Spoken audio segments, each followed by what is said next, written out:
I have a question. Mm-hmm. So it's about solipsism. Mm-hmm. And so if we use the example, I think Francis Lucille says it this way, I think, something like this. It's like there's a tree with many leaves, but we think we're the leaves, but we're really the tree. Mm-hmm. And so if you could say like the separate self is all the leaves, all these separate selves, but really there's just one Mm-hmm. universal consciousness, right? So how can the mistake of solipsism come in? If it's universal, it's universal. It's the same consciousness in Mm-hmm. here and there, or Mm-hmm. yeah. But like, is solipsism if the leaf is going, I'm the only leaf? Mm-hmm.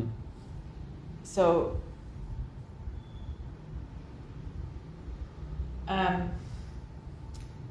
so the question is like,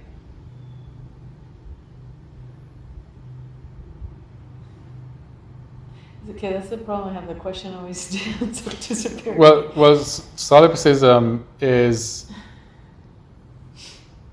the condition for solipsism is you believe to be separate, Oh, okay. and so that's a requirement. You believe to be separate, and then the consciousness that you are is the only one that is. Yeah. But it requires you to be separate. And so probably actually a lot of the time on the spiritual path, I am making that mistake. But like,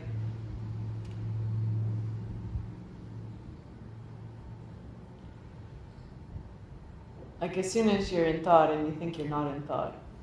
Yeah, exactly. It's Yeah. always about, that's the confusion always. It's the only confusion. When you're in thought and you think you're not. Yeah. Yeah. It's the only thing. That's what I was saying in introduction of the meditation. It's very simple. It's confusing thought as something real. Yeah. And by real, I would clarify something that's not thought. Something.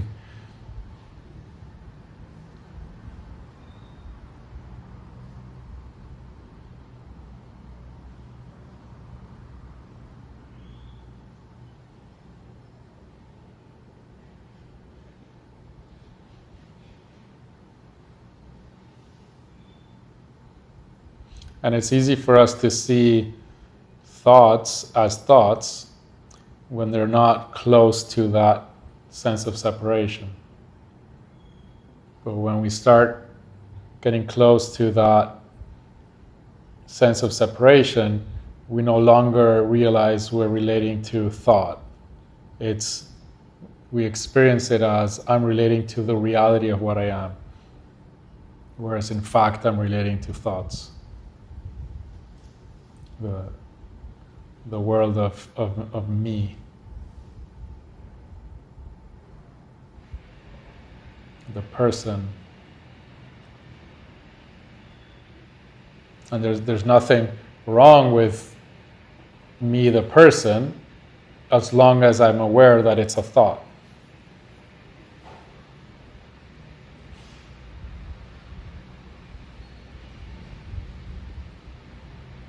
And then, but love is mysterious, right? Yeah. Yeah. Love is mysterious. Because you can't say there's a separate you and I, but if there isn't, then how can there be love? Yeah. How Roberto would say, love you can only define as what is not love. You can't define love. For that reason. Yeah.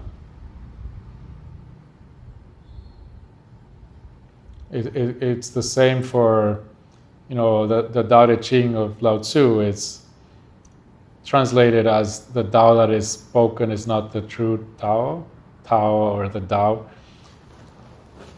My preferred translation is Tao called Tao is not Tao. So love called love is not love. Truth called truth is not truth. Because then you're in thought. You're entering thought. The only way you can call something something is in the world of thought.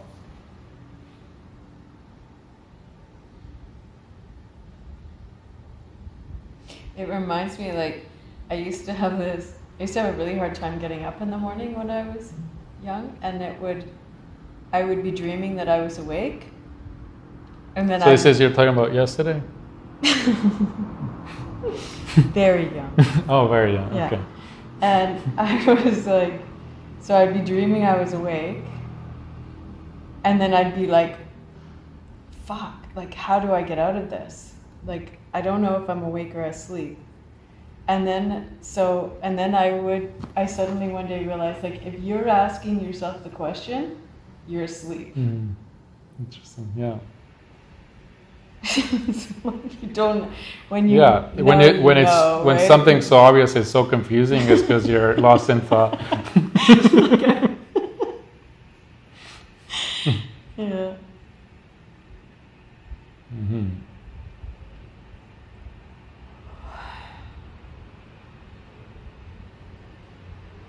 Can I ask something? Oh. No, just in regards to the mysteriousness of love that Catherine asked, because it also reminded me of well, the Roberto also used to talk of the Santísima Trinidad. The Holy Trinity. The Trinity. And he would say, the Trinity. Sorry, the Trinity. The Santim is it's the Trinity, and then you have the Father, the Son, and the Holy Ghost. Yeah, and he would say, I figured out the Trinity. Like the other is it's like me, the other, and the Holy Ghost is the third. That would be like the relationship, and the three are one. The three are one, and the one are three. I was wondering your take on that, and how if it adds to in anything with the mysteriousness of this. What is love? No, like. Yeah, to me, the key there is three that are one and one that is three. And so, because in a lot of these teachings pointing to non-duality, in a sense, they're pointing to an underlying truth that is overlooked. But then there needs to be a kind of a returning. And the returning is, in a way, the whole point. So in recognizing that there is no separation, for example, in this relationship, it frees the possibility of the relationship.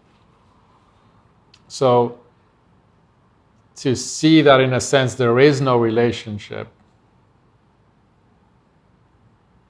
that's what appeared to be three is one, then it could go back into the one that is three. So at first, in a deeper ignorance, there is only one and the idea of another. Then there is this knowing of the mystery of another starts to become recognized. And then there is the relationship starts to become recognized. There is a third. And then that becomes recognized as being one.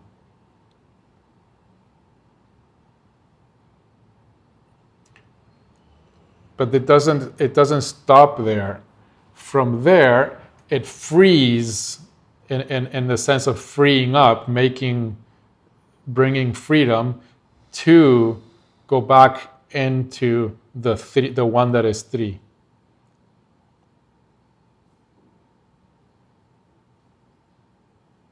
I'm not sure if I'm addressing your question directly, but No, yeah. because the risk is to stay stuck in a realization of oneness. But it's also important to realize that oneness. Oneness, you could call it not two-ness, just to be more Advaita-ish. In Christianity, they talk about unity, but it's the same. The Hindu culture is more mathematical and mathematically correct. So unity implies duality.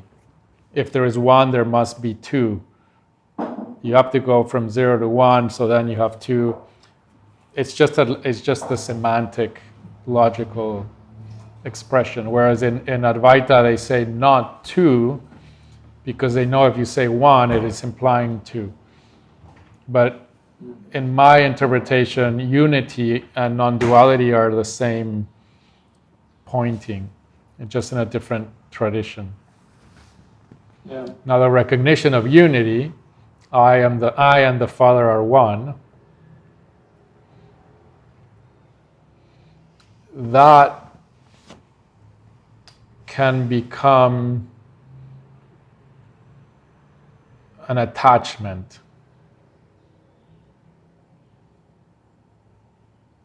Where something is lost.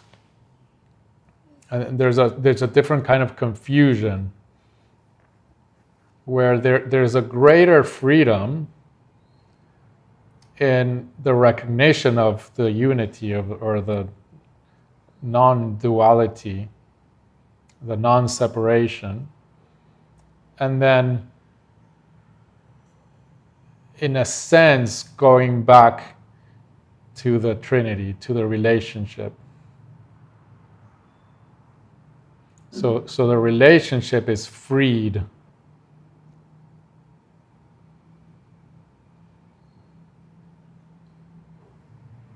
This is not something that I hear very often or I see very. I think it's because it's kind of a step. It's a post-awakening step. It's just not that relevant until then. Franklin Mary Wolfe described it as the high indifference. Francis, you said? Yeah. Franklin. Franklin Mary Wolfe, sorry. He described it as the high indifference, which my experience of that, and having read him, and then my experience, what he's referring to is there is an entering of, let's say, non-duality, and then there is a different kind of duality that has to do with the denial of the relative duality.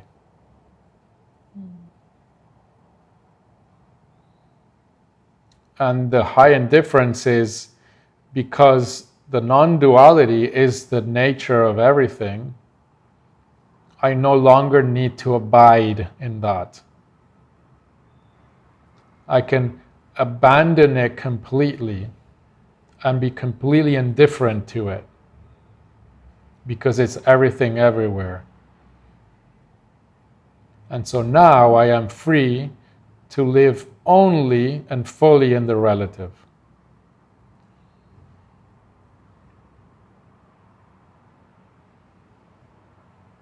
And to me, that's where let's call it the love that we're talking about, that I think you bring up, that's where it starts to really manifest.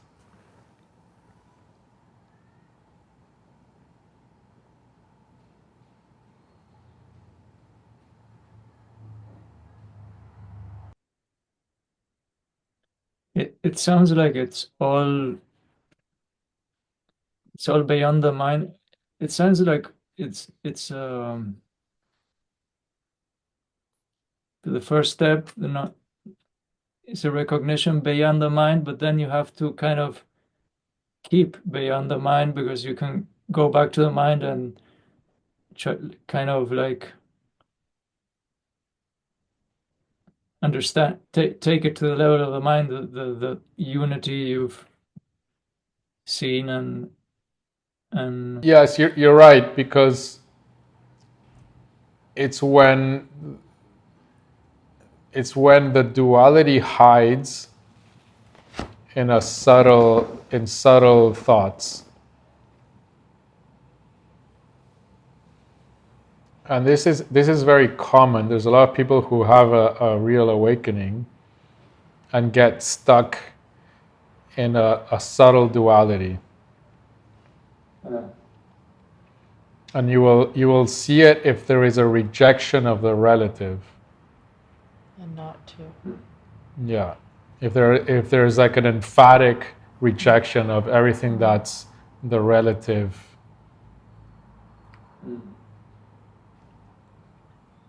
By relative, I mean the apparent multiplicity.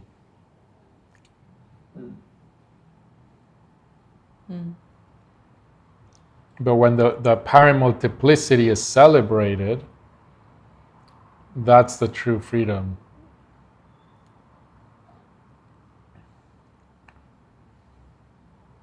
And that's the one that is three. And the oneness, the unity, can be completely forgotten.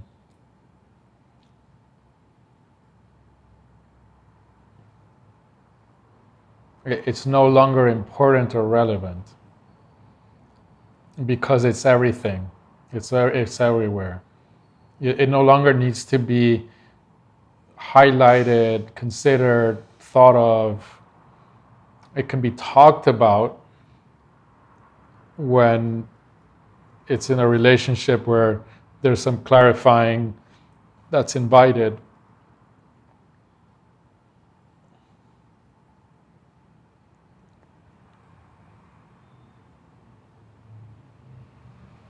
What do you mean? It can be forgotten. It can be forgotten in that it no longer is important. And it literally can be something forgotten, maybe. It can be just something that no longer is special.